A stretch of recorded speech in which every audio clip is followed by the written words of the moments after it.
Inside Brad Pitt's $40 million Pacific Paradise retreat that the actor splashes out on the Cliffside bachelor pad in a celeb hotspot of Carmel. And this is probably going to look pretty crazy. I thought this would be a pretty fun thing to kind of just check out. So the Hollywood superstar Brad Pitt has splashed out $40 million for the historic D.L. James House, known as Seaward, not Squidward, that overlooks California's stunning central coast. And here's the thing. I never understand why the hell do all these Hollywood actors still stay in Hollywood, like still stay in California, right? Like, how much money are you paying in taxes for nothing good? The A-list actor, 58, bought the 1918 century-old house in Celebrity Haven, Carmel, in what is believed to be the highest priced property ever to be sold in the area. Which, by the way, I like Daily Mail, but oh my god, the amount of ads that are like on this website is crazy. It's just like constant ads. So, locals are reportedly thrilled to have another big name celebrity in their midst, especially after the iconic property has sat empty for years. Pitt is reportedly a big fan of craftsman style homes, which could be why he has purchased his latest bachelor pad, where he could be joined by his brood of six children with ex Angelina Jolie. He was recently seen having a blast with his 22-year-old castmate Joey King as they promoted their new action movie Bullet Train. Brad split from Jolie in 2016 and has been linked with a string of beauties ever since, including Like Lee, 35, lives about 3 minutes away from Pitt in Los Angeles. Known as the D.L. James House, the property was designed by 20th century architect Charles Sumner Green. He designed the property on a piece of land owned by infamous author Daniel Lewis James, who wrote Famous All Over Town, naming the property on the Carmel Highlands after him. It has been owned by Sea Rock since 1999, a limited liability company tied to the late Chicago financier Joe Ritchie and his wife Sharon Ritchie. So here's one photo. Interesting. Okay. Actually, this is like the house right here. It is really on the cliffside. That's pretty crazy. It is mere meters away from the coast, with the design intended to keep the property in keeping with the rocks as though it was part of the coastline. That's the thing. I mean, if you were to look at this, it does look like it belongs as part of the coastline. That's pretty cool.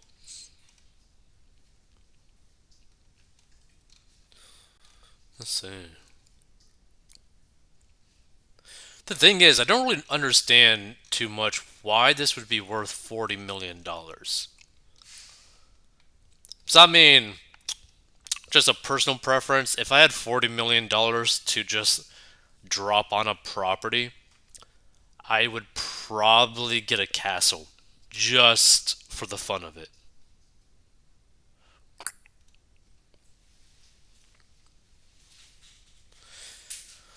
Let's see. It's got a fireplace, but I mean, honestly, it kind of looks like. Okay, the outside doesn't look horrible because it's meant to look like it's part of the coastline, which it does. Like it fits the purpose of what they're trying to go for. But the inside kind of looks like it belongs in the Adams family. So records show that Mr. Ritchie died earlier this year, and the property was never publicly listed for sale. The luxury property, which is just meters from the beach, boasts a wooden aesthetic and is built from locally quarried sandstone and granite. It has arched windows with bricks individually chosen by Charles Green and a tiled Mediterranean style roof. The Gamble House, an organization dedicated to the work of Green and Green, the firm put together by Mr. Green and his brother Henry, say that the property is unlike the siblings' homes in Pasadena. So aerial images of the property show just how close it is to the coastline, ensuring total privacy for Mr. Pitt when he visits the property. And also, like, just think about this too, right? You're splurging $40 million on a property that's not even your main residence. Like, how much money do you got? How much money do you got that you can literally burn nonstop and literally not care about it? Actually, I kind of changed it back. I honestly don't really like the outside of this house. Yeah, I changed my mind. I really don't like the outside of this house. And I really don't like the inside of the house either. And the thing is, there's nothing wrong with like having like a really unique looking property, right? It's just that in my mind, I keep going back to the like this cost $40 million apparently, right? Imagine if you had $40 million. Like what could you do with that? Like this is such a humongous amount of money. Like like to put it into perspective, right? At the time of this recording, I think the Mega Millions lottery is about like $830 million. Like after like if you were to win that and you were to take the cash prize and after taxes and expenses and all that kind of stuff, right? Lawyer fees, all that sort of stuff. You might take home like 240, so you're spending almost like a fifth of your like lottery winnings on this property. Like just put it into that perspective. Like that's a crazy amount of money to spend on something that doesn't really look that great.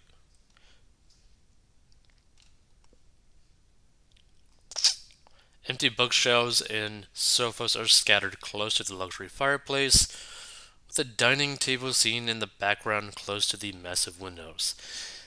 See, I think the only way that this would really possibly make sense is that if you were in a relationship and you guys liked to dress up in like this kind of like time frame of historical reference, right? Like dressing up like you actually lived in the 1900s.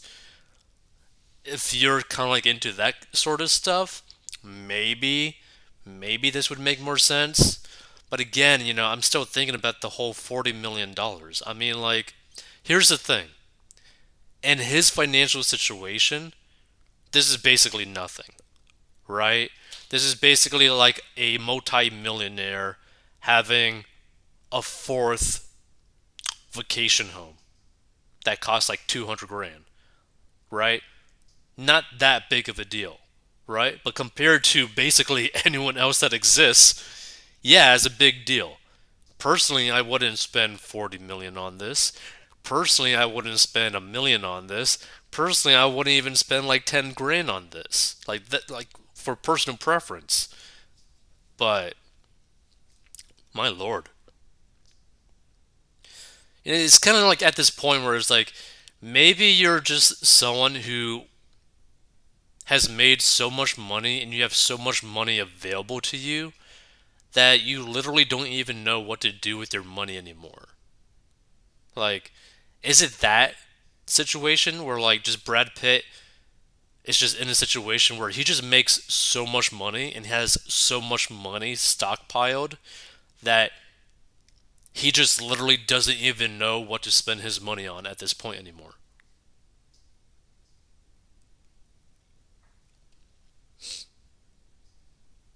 So, according to the organization's website, as part of the design, Mr. Green built up the outer walls so that they can appear to be growing out of the cliffs. Photographer Alexander Vertikov snapped the exclusive pictures of the property in 1997, and he told DailyMail.com, When I photographed it, the whole thing had been uninhabited for quite some time. It has been in a perpetual state of being finished for 50 years. It was difficult to tell what all of the rooms are. It's not that big, and it's awfully private. They just don't make land like that anymore. Some of the views from the property most likely don't exist anymore. The grass and greenery would have all grown, and you wouldn't be able to see this side of the house. You can't just walk in there. It's pretty amazing. And the actor already has a $5 million beach house in Goleta, California, which he purchased in 2000 when he married Jennifer Aniston. And last year, the property was dangerously close to the Alyssa wildfire and has been included in the evacuation warning zone, meaning it is a significant risk from the fire. And the Alyssa fire charred more than 15,360 acres, blah, blah, blah, blah. So Carmel by the Sea first became popular with the Hollywood elite when Clint Eastwood, 92, became the town's mayor in a landslide election in 1986, with the iconic actor still residing in the area. Now, isn't that kind of funny, right? Because you have Clint Eastwood, who is basically not on the same political spectrum as the majority of these Hollywood elites, and yet all these Hollywood elites love to basically live in an area that he's kind of the mayor in. Funny. Let's see. So the home of the Golden Girls actress Betty White recently sold for 10.775 million, well over its 7.95 million asking price in Carmel. Legendary singer Doris Day resided in Carmel until her death in 2019 in her yellow home, which sits above Quail Golf Club's 18th green. She also purchased the iconic Cypress Inn and declared it as a dog-friendly hotel in the 1980s. And baritone singer Bing Crosby founded the Carmel Youth Center while living in Pebble Beach with his Cosby Clamback Golf Tournament evolving into the Pro-Am Golf Tournament. And Academy Award winner Joan Fontaine lived in the Highlands for the majority of her life in her beautiful villa, Fontana. Interesting. Let's check out some of these comments because honestly, I just can't imagine spending $40 million for that house, regardless of how much money I would end up having in the future. To me, it looks like all those loose stones could come crashing down in a good earthquake, but then Brad has probably got money to burn, most likely. That is an awesome crib. I kind of have to disagree with that. Nice pad conducive to females having happy endings. Good for him, it's his money to spend as he pleases.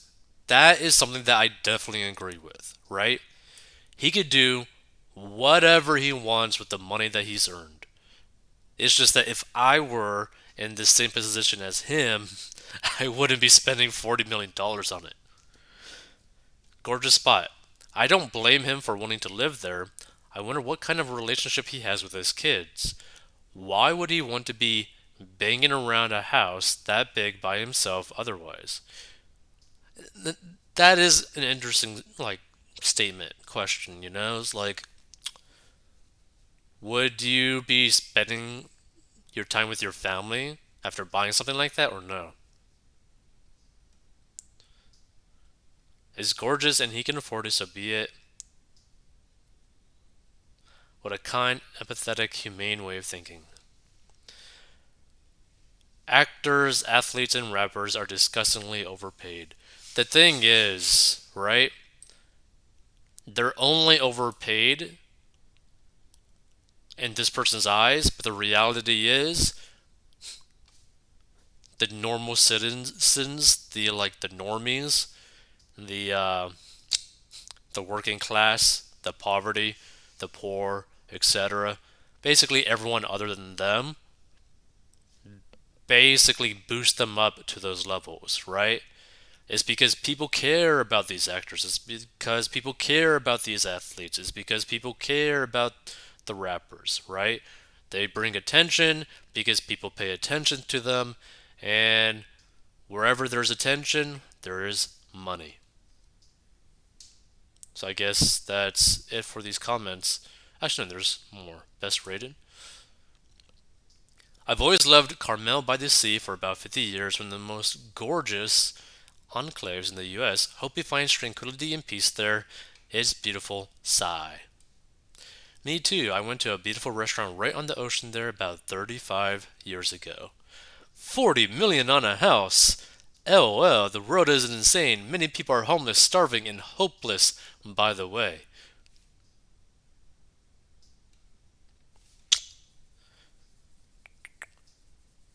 Let's see. That is one of the most beautiful areas of the country, maybe the most beautiful. If you can ever take that drive up Highway 1 in that top down Porsche, is a wonderful experience. Hope that house is stable and will not go crashing into the sea someday. And the thing is, I mean, the area does look like it's like pretty amazing, right? Personally, I still can't justify spending $40 million. Like, I mean, even if I had like I don't know, like $1 billion, right? For whatever reason, could I justify spending $40 million? Maybe, maybe not. It really depends on because this is the thing, right? Like, you had to have already be spending a good amount of money to be able to spend $40 million like this and not really think too much about it, right? So like him spending a like big ticket money is not really that of a new thing for him, right? But again, also in comparison to like his total earnings from movies, not to mention his investments and all that kind of stuff, right? It's just even a big ticket item for him, right? Like this might not even be a big ticket item for him. It might be just nothing. It might be like literally nothing, literally no impact on him at all financially. And if that's the case, he could buy another one and it wouldn't even matter.